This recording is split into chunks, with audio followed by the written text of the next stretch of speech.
la pré-campagne mensongère de contre-vérité, de délation, de n'importe quoi, commençait à Basse-Terre. Il y a quelqu'un qui est allé dans les commerces, rue du Courne-Olivos, et dire que les magasins seront fermés pendant 2 jours. Je suis habitué à ce comportement, mais je ne pensais pas qu'on serait descendu au caniveau aussi bas. La rue du Courne-Olivos a nécessité des travaux urgents.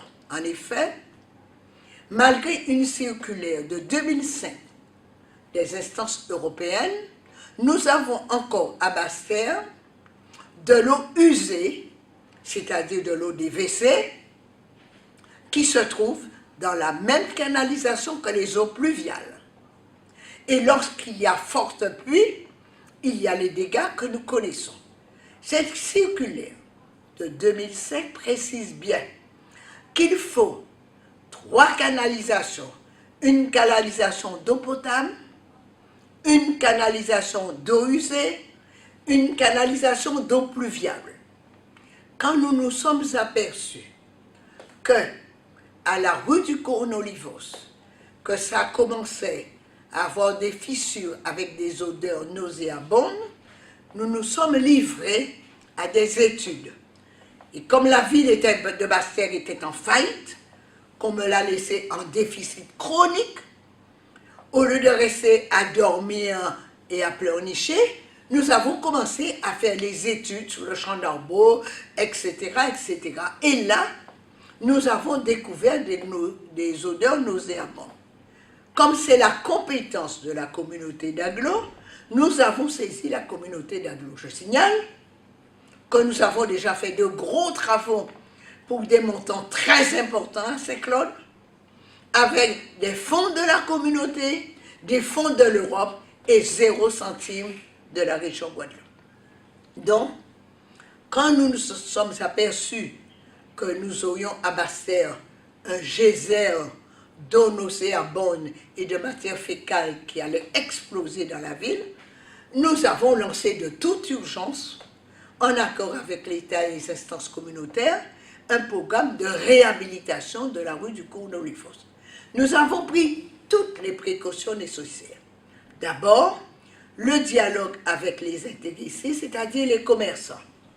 Certes, beaucoup ne sont pas venus, mais nous avons eu quand même le souci, mesurant que peut-être qu'ils étaient bloqués par leur travail, de faire un porte-à-porte chez tous les commerçants concernés pour leur dire que l'urgence, l'insalubrité exigeait de traiter ce problème.